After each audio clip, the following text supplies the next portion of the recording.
ഇപ്പോൾ ഏറ്റവും കൂടുതൽ രാജ്യാന്തര തലത്തിൽ വാർത്തയാകുന്ന വിഷയം ലെബനനിലെ പേജർ സ്ഫോടനവും വാക്കി ടോക്കി സ്ഫോടനവുമാണ്. അതിൽ അന്വേഷണം ഇപ്പോൾ മലയാളിയുടെ കമ്പനിയിലേക്കും എന്നുള്ള വിവരമാണ് വരുന്നത്. ബൾഗേറിയയിൽ പ്രവർത്തിക്കുന്ന നോട്ട ഗ്ലോബൽ എന്ന സ്ഥാപനമാണ് പേജറുകൾ വിൽക്കാൻ സൗകര്യമൊരുക്കിയത്. പി ബസന്ത് ഡൽഹിയിൽ നിന്ന് വിവരങ്ങളുമായി ചേരുന്നുണ്ട്. ബസന്ത്, ഈ മലയാളിയുടെ കമ്പനിയെ കുറിച്ച് പറയൂ. അന്വേഷണം എങ്ങനെയാണ് നടക്കുന്നത്? ആര്യ, ഇപ്പോൾ പുറത്ത് വരുന്ന വിവരങ്ങൾ, അതായത് വിദേശ മാധ്യമങ്ങളിൽ വരുന്ന വിവരത്തിൻ്റെ അടിസ്ഥാനത്തിലാണിത്. അതായത് റിൻസൺ ജോസ് എന്ന് പറയുന്ന 39 വയസ്സുള്ള ഒരു മലയാളിയുടെ ഒരു ഷെൽ കമ്പനി വഴിയാണ് ഹെസ്ബുള്ള ഈ പേജറുകൾ വാങ്ങിയത് എന്നുള്ള വിവരമാണ് വരുന്നത്. നോർവേയിലാണ് ഈ ടെക് ആന്ത്രപ്രണർ താമസിക്കുന്നത് റിൻസൺ ജോസ്. ഈ സ്ഫോടനങ്ങൾ ഉണ്ടായ ദിവസം തന്നെ ഇദ്ദേഹം അപ്രത്യക്ഷനായി എന്നുള്ള ഒരു വിവരമാണ് വരുന്നത്. ഇന്ത്യയിൽ നിന്നാണ് ഇദ്ദേഹം, പാരീസിൽ നിന്നാണ്, ലണ്ടനിൽ നിന്നാണ് ഇദ്ദേഹം നോർവേയിൽ 2015 എത്തുന്നത് എന്നാണ് ഇപ്പോൾ നോർവീജിയൻ മാധ്യമങ്ങൾ ഇപ്പോൾ റിപ്പോർട്ട് ചെയ്യുന്നത്. മാത്രമല്ല, ഈ സ്ഫോടനമുണ്ടായ ദിവസം ജോസ് അപ്രത്യക്ഷനായതിനെ തുടർന്ന് അദ്ദേഹം ജോലി ചെയ്തിരുന്ന സ്ഥാപനം ഓസ്ലോ അല്ലെങ്കിൽ നോർവീജിയൻ അധികൃതരെ വിവരം അറിയിക്കുകയും ഇയാൾക്ക് വേണ്ടിയുള്ള അന്വേഷണം ആരംഭിക്കുകയും ചെയ്തിട്ടുണ്ട് എന്നാണ് പറയുന്നത്. ഈ ബൾഗേറിയയിലെ ഈ ഷെൽ കമ്പനി ഏകദേശം 1.3 മില്യൺ പൗണ്ടാണ് ഒരു ബ്രിട്ടീഷ് ഒരു ഇടനിലക്കാരന് നൽകിയത് ഈ പേജറുകൾ വാങ്ങിക്കുന്നതിന്. ഇത് മൊസാദിൻ്റെ ഒരു പദ്ധതിയാണ് എന്നുള്ളൊരു ആരോപണമാണ് ഇപ്പോൾ ഉയർന്നിരിക്കുന്നത്. 2015 ലണ്ടനിൽ നിന്നും എത്തിയ ആളാണ് ഈ മലയാളി. 39 വയസ്സാണ്.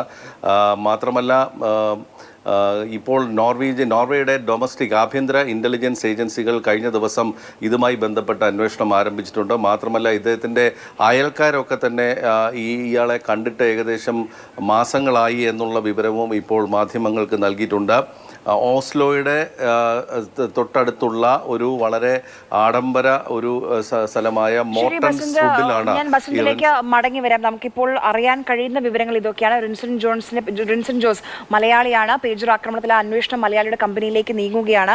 നോട്ട ഗ്ലോബൽ അതിന്റെ വെബ്സൈറ്റ് ഇന്നലെ മുതൽ ഡിലീറ്റ് ചെയ്യപ്പെട്ട അവസ്ഥയിലാണെന്നാണ് അറിയാൻ കഴിയുന്നത്. നോർവേയിലായിരുന്നു റിൻസൺ ജോസ് താമസിച്ചുകൊണ്ടിരിക്കുന്നത്. എന്തായാലും അന്വേഷണം ആരംഭിച്ചിട്ടുണ്ട്. നമുക്കിപ്പം ഇപ്പോൾ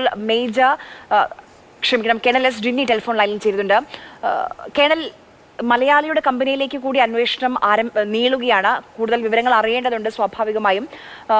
പക്ഷേ ഇത് എത്രത്തോളം ഗൗരവമുള്ള ഒരു വിഷയമാണ്? തീർച്ചയായിട്ടും മാഡം, അതിനകത്ത് യാതൊരു സംശയമില്ല. പ്രത്യേകിച്ച് ഭാരതീയം ഒരു മലയാളിയുടെയും കൂടെ അന്വേഷണം വരുന്നു എന്നുള്ളത് നമുക്കെല്ലാം ചിന്തിക്കാനും അല്ലെങ്കിൽ ആശങ്ക ഉള്ള ഒരു കാര്യമാണ്. പക്ഷെ ഇതിനകത്ത് നമ്മൾ മനസ്സിലാക്കേണ്ട വേറൊരു വശം എന്ന് വെച്ച് കഴിഞ്ഞാൽ, ഇതിപ്പം നമ്മളെല്ലാം വിശ്വസിക്കുന്ന പോലെ ഇസ്രായേൽ തന്നെയാണ് ഈ ഒരു ഓപ്പറേഷൻ പ്ലാൻ ചെയ്തത്. ലെബനനിൽ അവരാണ് അത് എക്സിക്യൂട്ട് ചെയ്തത്. അതിനകത്ത് തന്നെ മൊസാദ് തന്നെയാണ് ഇതിന്റെ ലീഡ് ഏജൻസി എന്നുള്ളത് നമുക്ക് എല്ലാവർക്കും അറിയാവുന്ന ഒരു സീക്രട്ട് ആണെന്ന് വേണമെങ്കിൽ പറയാം. എല്ലാവർക്കും അറിയാവുന്ന ഒരു സീക്രട്ടാണ്, ഓപ്പൺ സീക്രട്ട് എന്ന് പറയുന്ന പോലെ.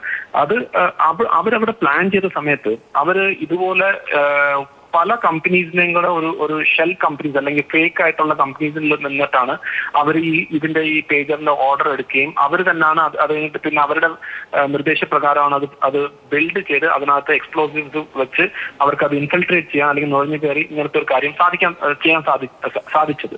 അപ്പൊ എന്റെ ഒരു അസസ്മെന്റിൽ ധാരാളം ആളുകൾ ഇത് അറിയാതെ അവർ ഇപ്പൊ ഏതെങ്കിലും കമ്പനി തുടങ്ങുന്നുള്ള രീതിയിലേക്കും വരാം. കാരണം എന്തുകൊണ്ടാണ് ഞാൻ അറിഞ്ഞില്ല എന്ന് പറയുന്ന കാരണം, ഇവർ ഈ പ്ലാൻ ചെയ്യുമ്പം അവർ ഏറ്റവും മിനിമം ആളുകൾക്ക് മാത്രമേ ഇങ്ങനെ ഒരു ഓപ്പറേഷൻ ചെയ്യുന്നു എന്നുള്ളവർക്ക് അറിയാൻ പറ്റൂ, അല്ലെങ്കിൽ അവരുടെ ഓപ്പറേഷൻ ഫെയിൽ ആവും.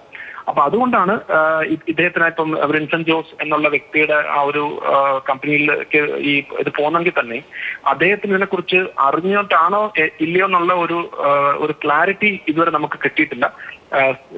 കൂടുതലും ചാൻസ് അദ്ദേഹം അതിനകത്ത് അറിയാതെ പെട്ടതാവാം എന്നാണ് നമുക്ക് തോന്നുന്നത്. പക്ഷെ നമുക്കിപ്പോ ഒന്നും പറയാൻ പറ്റത്തില്ല. അതുകൊണ്ട് കാരണം വെച്ചാൽ മൊസാദിന്റെ പ്ലാനിങ് അതുപോലാണ്. അവർ ധാരാളം ആളുകളെ റിക്രൂട്ട് ചെയ്യും പല വേറെ രീതിയിൽ. അതായത് ചിലപ്പം കമ്പനി തുടങ്ങാനായിരിക്കും, ചിലപ്പോൾ പുതിയൊരു ഓൺട്രപ്രണർഷിപ്പ് എന്നുള്ള രീതിയിലായിരിക്കും, ചിലപ്പം വേറെ ഏതെങ്കിലും ലെവലിലേക്കുള്ള ഒരു ട്രെയിനിങ് എന്നുള്ള രീതിയിലായിരിക്കും. പക്ഷെ അവർ അറിയത്തില്ല ഇതിന് വേറെ ഒരു മോട്ടീവ് ഉണ്ടെന്ന് ആ സമയത്ത് അവർക്ക് അറിയാൻ സാധിക്കത്തില്ല. അപ്പൊ എനിക്ക് തോന്നുന്നു നമുക്ക് കുറച്ചുകൂടെ ഒന്ന് വെയിറ്റ് ചെയ്താൽ മാത്രമേ ഇതിന്റെ ഫുൾ ഡീറ്റെയിൽസ് പുറത്തു വരൂ. പക്ഷെ തീർച്ചയായിട്ടും നമ്മളെ ഒരു ഭാരതീയൻ അല്ലെങ്കിൽ ഒരു മലയാളി സ്ഥാപനത്തിലും ഇതുപോലത്തെ ഒരു ഇൻവെസ്റ്റിഗേഷൻ നടക്കുന്നു എന്ന് അറിഞ്ഞപ്പം തീർച്ചയായിട്ടും നമുക്കത് വളരെ ഗൗരവത്തോടെ തന്നെ കാണേണ്ട ഒരു കാര്യം തന്നെയാണ്. ശരി, വളരെയധികം നന്ദി കേണൽ ജിന്നി ഇത്രയും കാര്യങ്ങൾ പറഞ്ഞതിന്. ബസന്ത് തുടരുന്നുണ്ട്. ബസന്ത്, നമ്മൾ ഇപ്പോൾ ലഭിക്കുന്ന വിവരങ്ങൾ അനുസരിച്ച് ഇന്ത്യൻ സ്വദേശിയാണെന്ന് അറിയുന്നു. ഈ ഇന്നലെ മുതൽ സെപ്റ്റംബർ 19 മുതൽ ഈ റിൻസൺ ജോസിന്റെ വെബ്സൈറ്റ് ഡിലീറ്റ് ചെയ്യപ്പെട്ട സ്ഥിതിയിലാണ്. ഇദ്ദേഹത്തെ പറ്റി ഒരു സൂചനയും ലഭിക്കുന്നില്ല. അന്വേഷണം, അതോടൊപ്പം തന്നെ ബൾഗേറിയയിൽ നിന്ന് ഈ റിൻസനെ പറ്റി ലഭിക്കുന്ന വിവരങ്ങൾ എന്തൊക്കെയാണ് ബസന്ത്?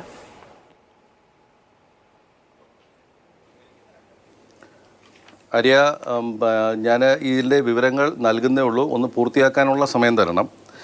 സോഫിയയിലുള്ള ഒരു നോട്ട ഗ്ലോബൽ കമ്പനിയാണ് ഈ ഹെസ്ബുള്ളയ്ക്ക് ഈ പേജറുകൾ നൽകാൻ ഒരു കരാർ എടുത്തിട്ടുള്ളത്. സുരക്ഷാ വിഷയങ്ങൾ മുൻനിർത്തിയാണ് ഇതുമായി ബന്ധപ്പെട്ട നടപടികൾ ആദ്യം ആരംഭിക്കുന്നത്.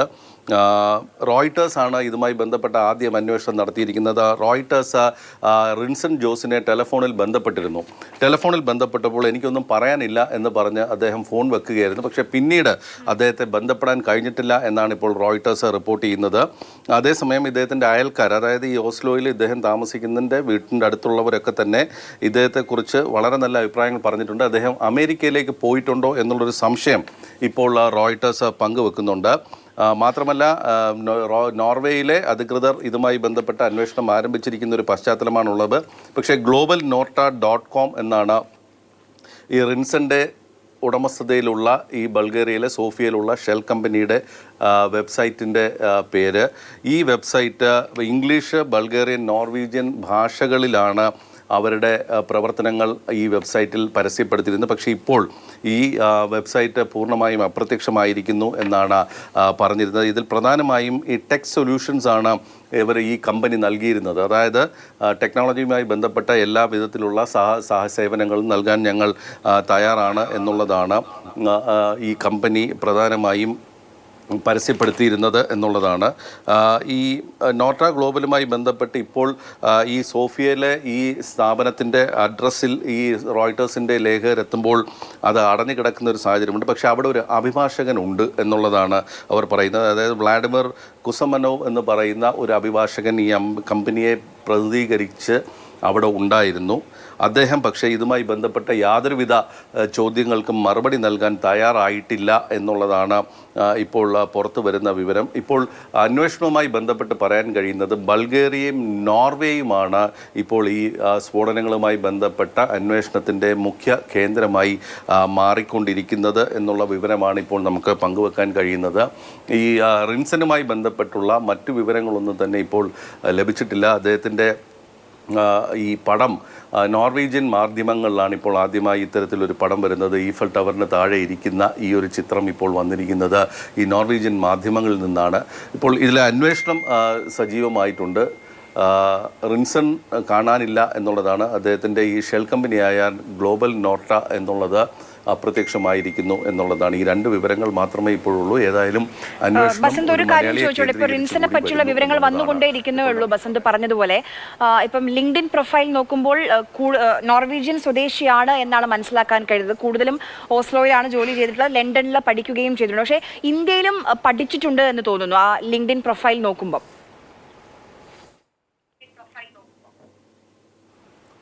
തീർച്ചയായും കേരളത്തിൽ പഠിച്ച ശേഷമായിരിക്കാം അദ്ദേഹം ലണ്ടൻ വഴി ഇപ്പോൾ നോർവേയിൽ ഈ സ്ഥാപനം നടത്തുന്നത്. നോർവേയിൽ ഓസ്ലോയിലാണ് താമസിക്കുന്നത് എന്നുള്ള വിവരമാണ് ഇപ്പോൾ പുറത്തു വന്നിട്ടുള്ളത്. നോർവേയിലെ ഓസ്ലോയിൽ അദ്ദേഹത്തിൻ്റെ അയൽക്കാരുമായി ബന്ധപ്പെട്ടപ്പോൾ അദ്ദേഹത്തെക്കുറിച്ച് വളരെ വലിയ കാര്യങ്ങളൊക്കെ പറഞ്ഞതായിട്ടാണ് നോർവീജിയൻ മാധ്യമങ്ങൾ റിപ്പോർട്ട് ചെയ്യുന്നത്. അതായത് അദ്ദേഹം മുടി നീട്ടി വളർത്തിയിരുന്നു, അത് മുറിച്ച് കളയാൻ തയ്യാറായില്ല. അത് എന്തിനാണ് എന്ന് ചോദിച്ചപ്പോൾ അത് ക്യാൻസർ രോഗികൾക്ക് നൽകാനുള്ള ഒരു സംഭാവന എന്നുള്ള നിലയ്ക്കാണ് താനിത് വളർത്തുന്നത് എന്നുള്ള തരത്തിലുള്ള വലിയ വിവരങ്ങളൊക്കെയാണ് അവിടെ നിന്നിപ്പോൾ നോർവീജിയൻ മാധ്യമങ്ങൾ നൽകിക്കൊണ്ടിരിക്കുന്നത്. ഏതായാലും ഇതിൽ ഏറ്റവും രണ്ട് കാര്യങ്ങളാണ് സുപ്രധാനമായിട്ടുള്ളത്. ഒന്ന്, ഇവർക്ക് ബന്ധപ്പെടാൻ കഴിഞ്ഞു റിൻസനെ, പക്ഷേ അദ്ദേഹം ആദ്യം ഇതിനെക്കുറിച്ചൊന്നും പറയാൻ തയ്യാറായില്ല എന്ന് പറഞ്ഞ് ഫോൺ വെക്കുകയും പിന്നീട് ഫോൺ എടുക്കാൻ തയ്യാറായിട്ടില്ല എന്നുള്ളതാണ്. രണ്ടാമതായിട്ട് ഈ നോട്ട ഗ്ലോബൽ എന്ന് പറയുന്ന ഈ ഷെൽ കമ്പനി ഇത് ഇപ്പോൾ പൂർണ്ണമായും അടച്ചിരിക്കുന്നു. അതിൻ്റെ വെബ്സൈറ്റും അപ്രത്യക്ഷമായിരിക്കുന്ന ഒരു സാഹചര്യമാണ്. ഈ ഷെൽ കമ്പനി വഴിയാണ് ഏകദേശം $1.6 മില്യൺ ഒരു ബ്രിട്ടീഷ് ഇടനിലക്കാരന് കൈമാറുകയും അതുവഴി ഈ പേജറുകൾ വിൽക്കുകയും ചെയ്തിരിക്കുന്നത് എന്നുള്ള വിവരമാണ് ഇപ്പോൾ പുറത്തു വരുന്നത്. ശരി, ബസന്താണ് ഏറ്റവും പ്രധാനപ്പെട്ട വിവരമാണ് ഇപ്പോൾ വന്നുകൊണ്ടിരിക്കുന്നത്.